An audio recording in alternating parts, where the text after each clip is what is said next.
Mi mejor amiga se burló de mí llamándome migajero y muerto de hambre después de que me declarara. Hoy está arruinada y me ruega que le dé una oportunidad a ella y a su hijo. Me declaré a mi mejor amiga, y ella se burló llamándome mi viajero y muerto de hambre. Sin embargo, hoy, arruinada y con un hijo, es ella quien me suplica que la acepte de regreso. A veces pienso en lo irónico que es todo. En cómo la vida da vueltas, en cómo algunas decisiones que parecían pequeñas terminan definiendo destinos enteros. Yo nunca imaginé que algún día estaría contando esta historia, mucho menos desde un lugar de paz. Pero así pasó. Con Valentina nos conocimos cuando teníamos casi 12 años. Éramos dos niños sin mayores preocupaciones que la escuela, los amigos de la cuadra y los fines de semana llenos de cumpleaños o almuerzos familiares. Nuestras familias eran cercanas, así que prácticamente crecimos juntos. Desde esos años, ella me gustaba. Fue mi primer amor, aunque jamás me atreví a decírselo. Mi familia, por otro lado, nunca la tuvo fácil. Mi papá trabajaba como albañil, siempre de manera informal. Sin seguro, sin contrato, sin derechos reales. Y recuerdo como si fuera ayer el día en que nos avisaron que había tenido un accidente en plena obra. Cayó desde varios metros y terminó con varias fracturas. Le tomó meses recuperarse, y aunque logró volver a caminar y retomar una vida relativamente normal, nunca volvió a trabajar como antes.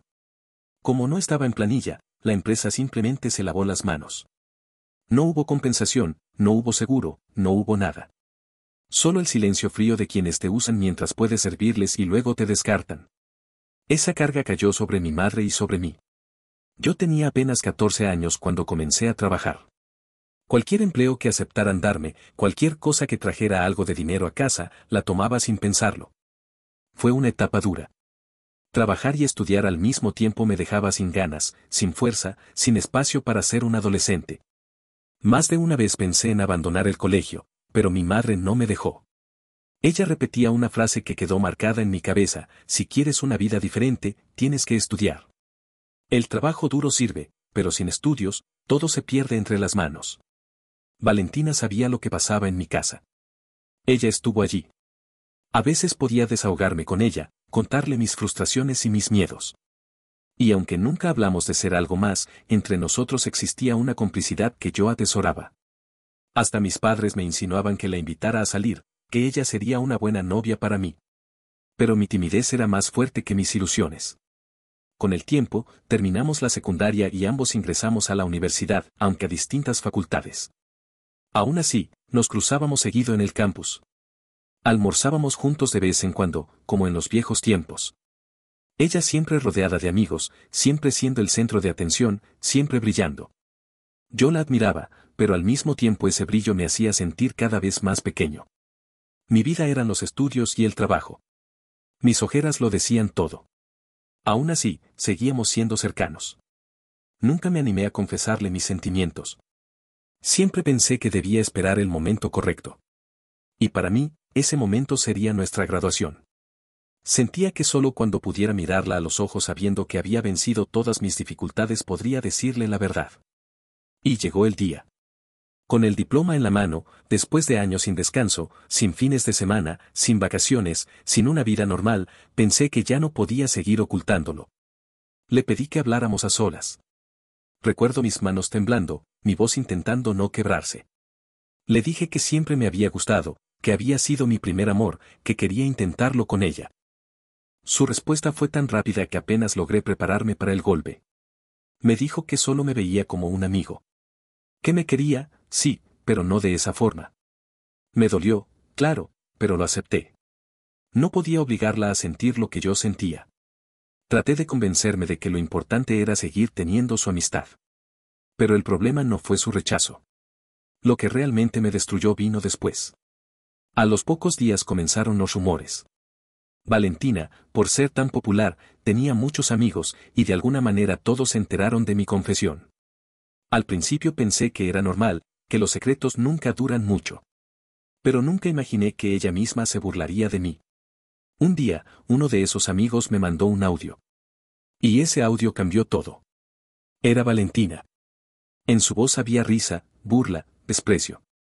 Decía que yo era un muerto de hambre, que había tenido que trabajar desde niño como si eso fuera algo ridículo, que jamás saldría con alguien como yo.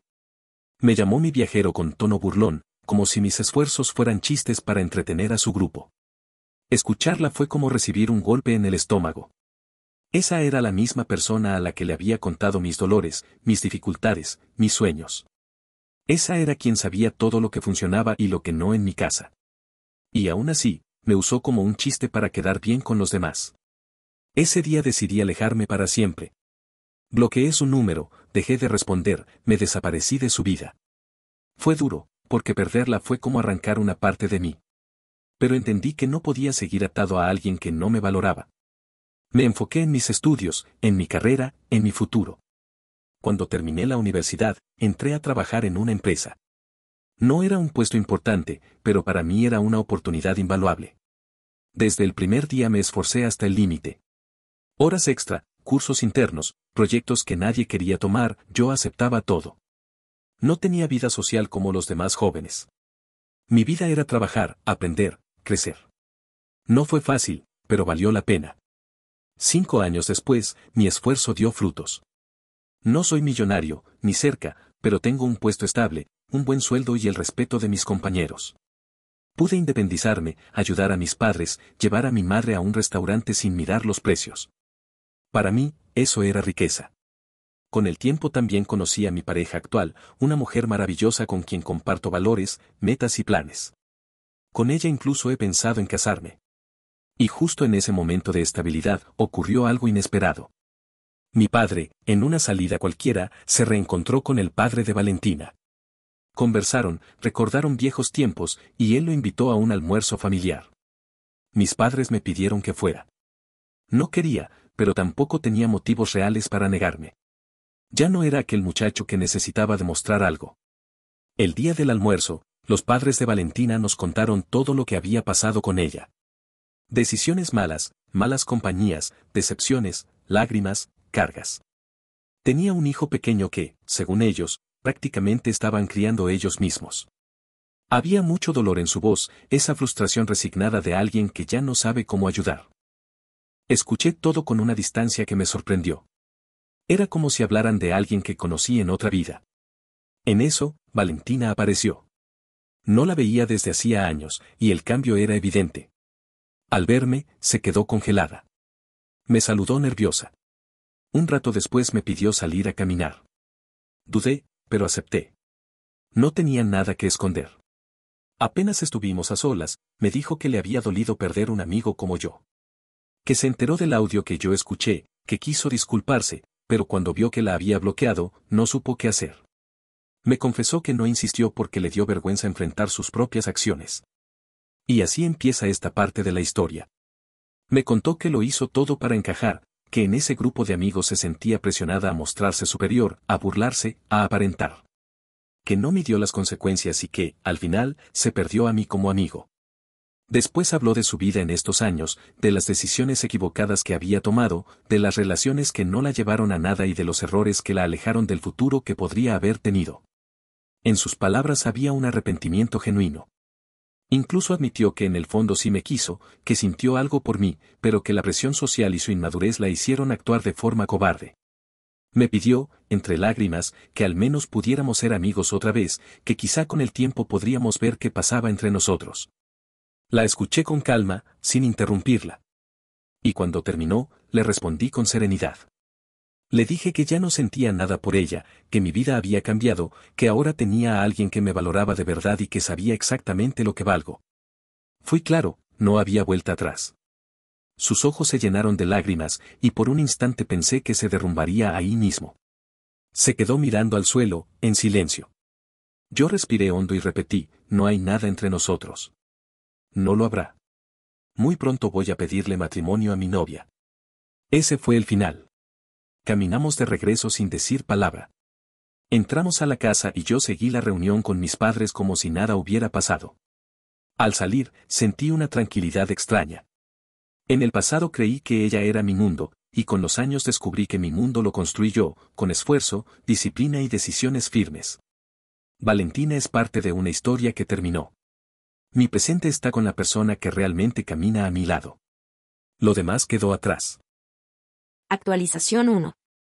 Publicación de Valentina. Hace poco volví a ver a mi primer amor. Y todavía me arde en el pecho la diferencia que hay entre su vida y la mía. Él está exitoso, seguro de sí mismo, con un porte que nunca había tenido. Yo, en cambio, me siento caída en desgracia. Y no puedo evitar la rabia, porque recuerdo cómo empezó todo, y cómo lo perdí por mis propias decisiones. Crecimos juntos. Nuestras familias eran cercanas y siempre buscaban que pasáramos tiempo juntos. Yo lo veía como ese amigo de toda la vida, el que estaba ahí sin importar nada. Quizá por eso no me di cuenta a tiempo de lo que realmente significaba tenerlo a mi lado. En la universidad mi vida tomó otro rumbo. Yo siempre fui popular, fiestas, grupos grandes, invitaciones constantes. En ese ambiente se esperaba que saliera con chicos igual de populares. Y así lo hice, sin pensar demasiado. Me dejé llevar por la corriente, y en esa corriente me perdí. Manuel era distinto. No buscaba llamar la atención, no quería encajar, y eso me gustaba, pero también me desesperaba.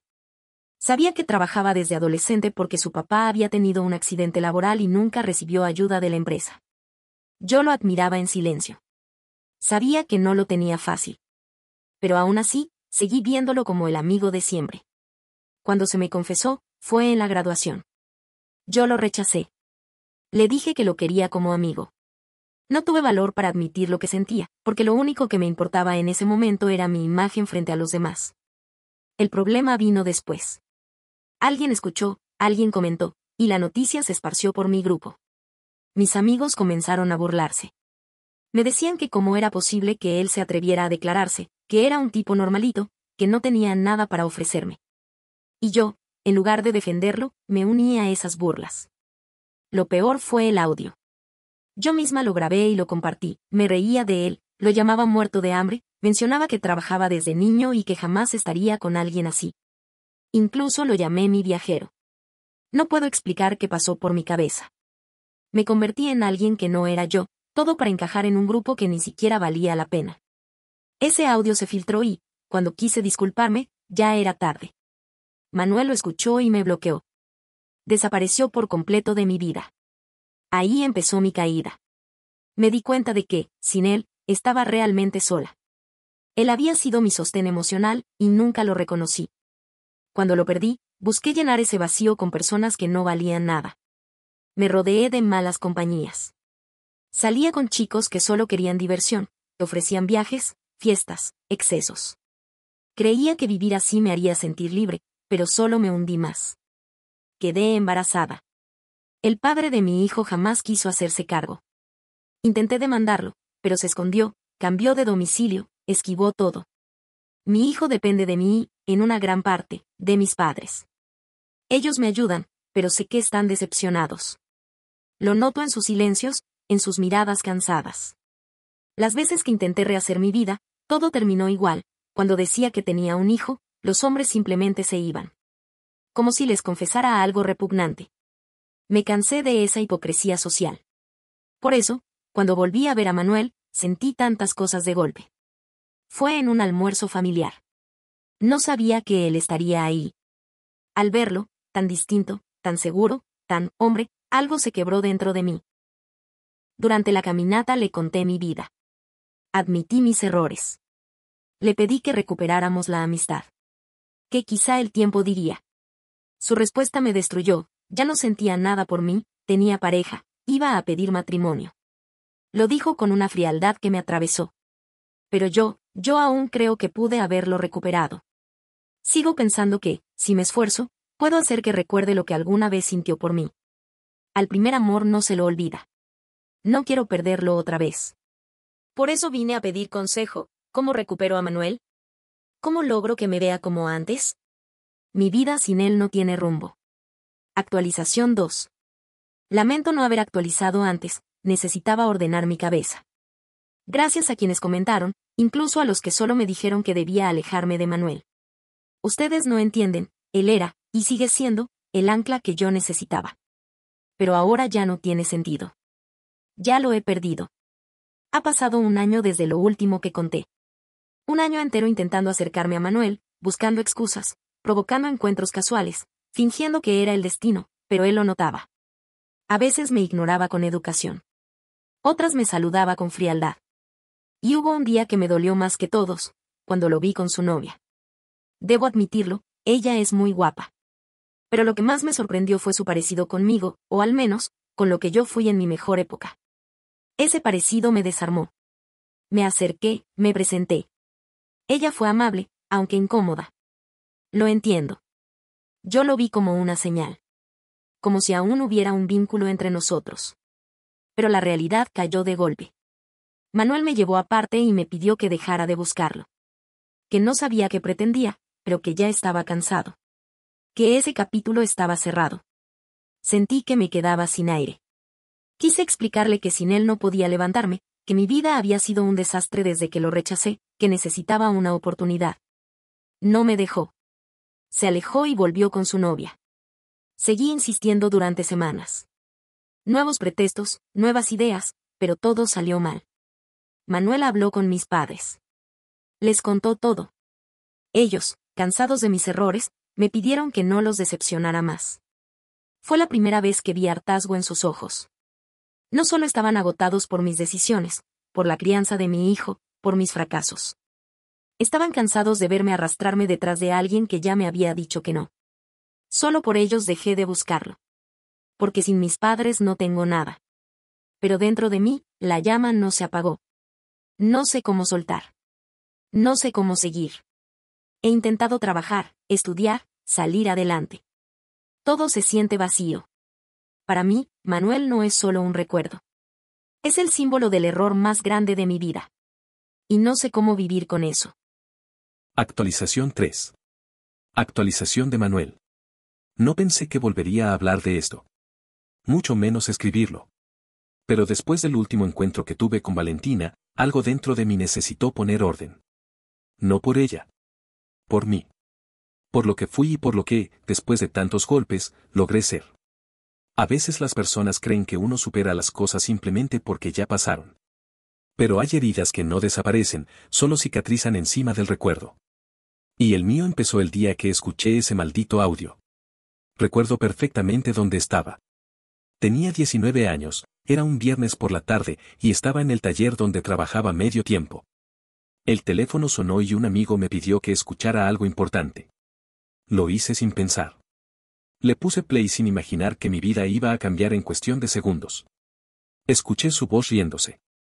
Escuché mi nombre mezclado con burlas.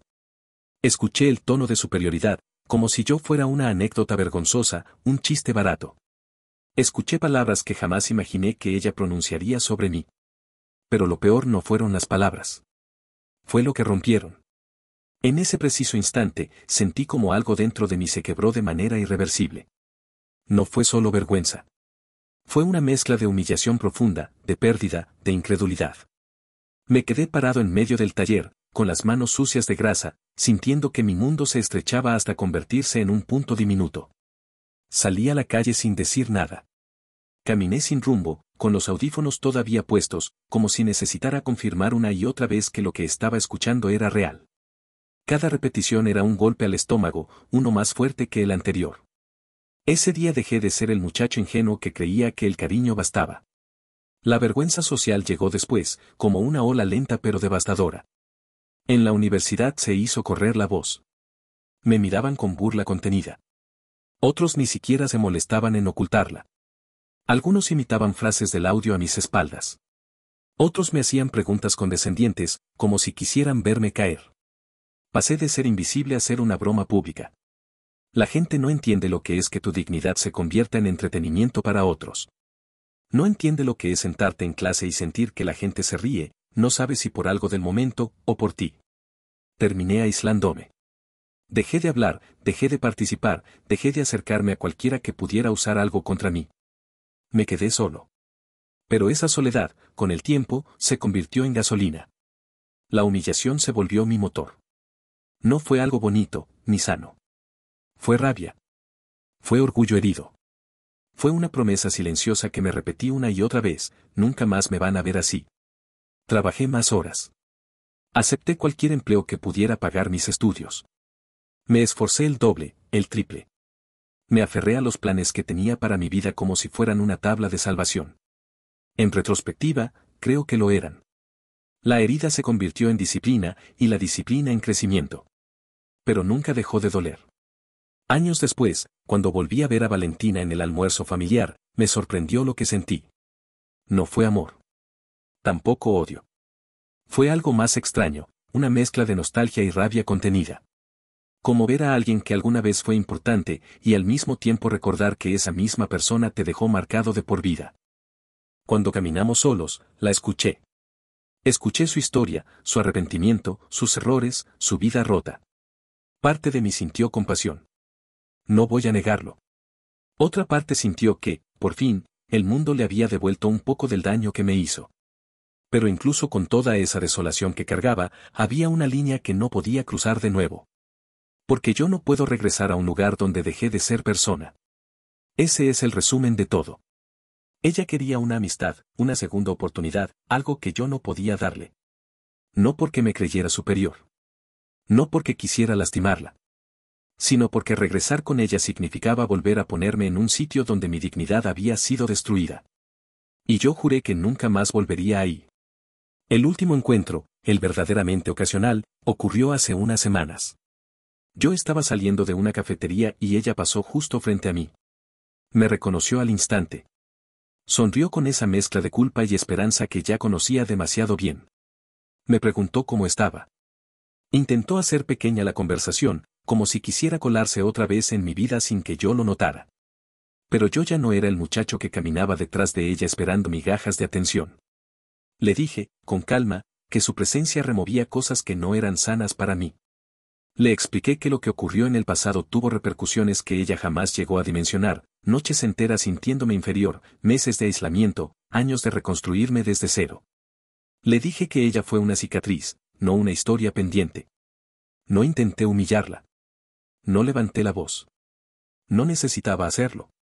Solo conté mi verdad. Ella se quedó helada. Por primera vez vi en sus ojos algo que nunca había visto, comprensión real. Entendió el alcance del daño, no la superficie. El fondo.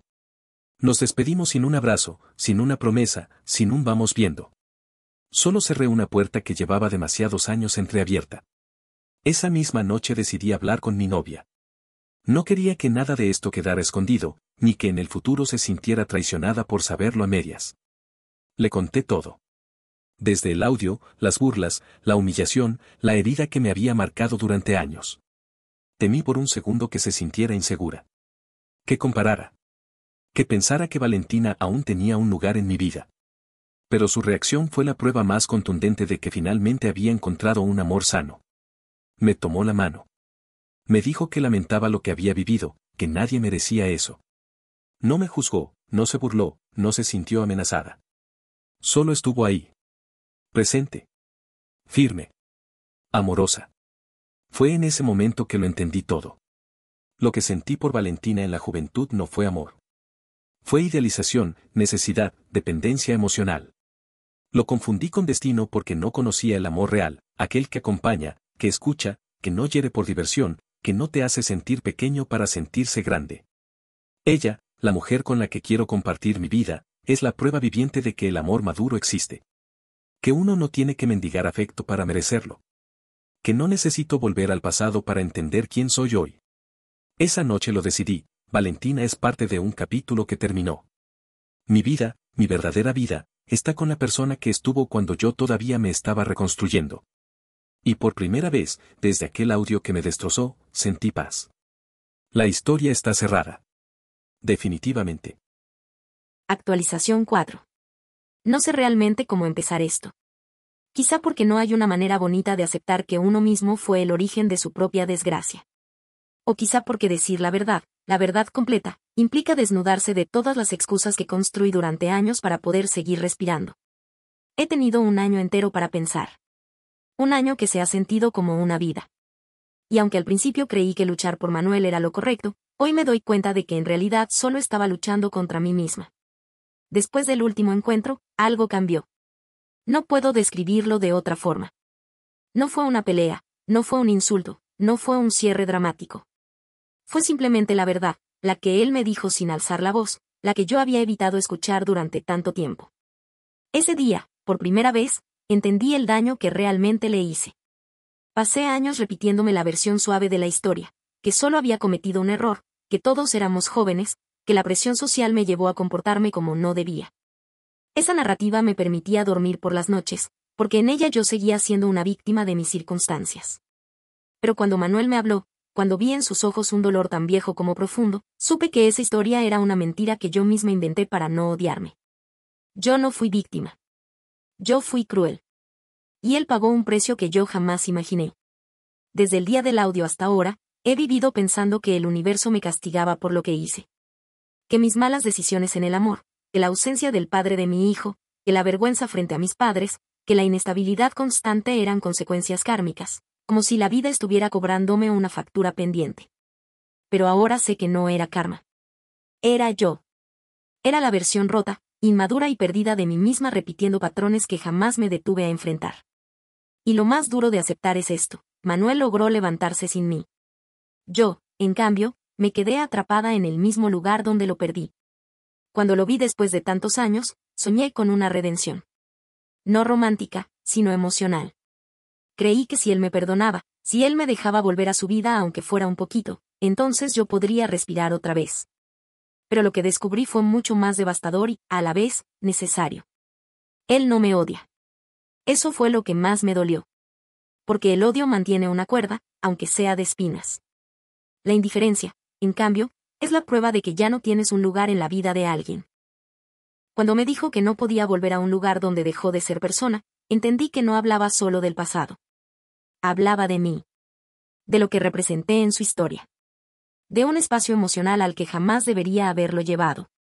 Y yo, que siempre creí que el tiempo curaba todo, me enfrenté a la realidad más amarga: el tiempo solo cura a quienes quieren sanar. Yo no quise. Yo quise retroceder. Quise aferrarme a lo único que me hacía sentir que valía algo. Después de ese día, regresé a casa y me miré al espejo. No a la mujer que soy ahora, sino a la que fui entonces, a la que se rió de alguien que la quería sinceramente, a la que prefirió aplastar antes que enfrentar su propia inseguridad. Y comprendí que el verdadero duelo no era por Manuel. Era por la versión de mí que jamás existió. La adulta, la responsable, la que se hace cargo de lo que hace, la que cuida a quienes la cuidan, esa mujer yo nunca fui. Y siempre quise que él llenara ese hueco. Pero ya no. Ya no puedo usarlo como muleta emocional. Ya no puedo convertirlo en la solución a los problemas que yo misma provoqué. Hoy no busco recuperarlo. Hoy no busco que me perdone. Hoy ni siquiera busco su amistad. Lo único que quiero, por primera vez desde que comenzó esta historia, es crecer. De verdad. Sin excusas. Sin historias suavizadas. Sin culpar al pasado por el presente que yo misma destruí. Tengo un hijo que merece una madre entera, no una sombra que vive persiguiendo lo que ya no existe. Tengo padres cansados, sí, pero aún presentes. Y quiero demostrarles que no fracasé por completo. Y tengo, en el fondo de mí, un deseo que nunca había tenido: reconstruirme no para que alguien me vea, sino para que yo pueda mirarme sin vergüenza. No sé si algún día podré sentirme orgullosa de quién soy. No sé si algún día dejará de doler. Pero por primera vez acepto esto: Manuel no es mi destino. Manuel no es mi castigo. Manuel no es mi ancla. Manuel es la prueba de lo que fui capaz de destruir, y el recuerdo que me obliga a convertirme en alguien diferente. Que esta vez, al fin, sea para mí. No para recuperarlo. No para conquistarlo. No para regresar a ningún lugar. Sino para aprender, de una vez por todas, a no perderme a mí misma otra vez.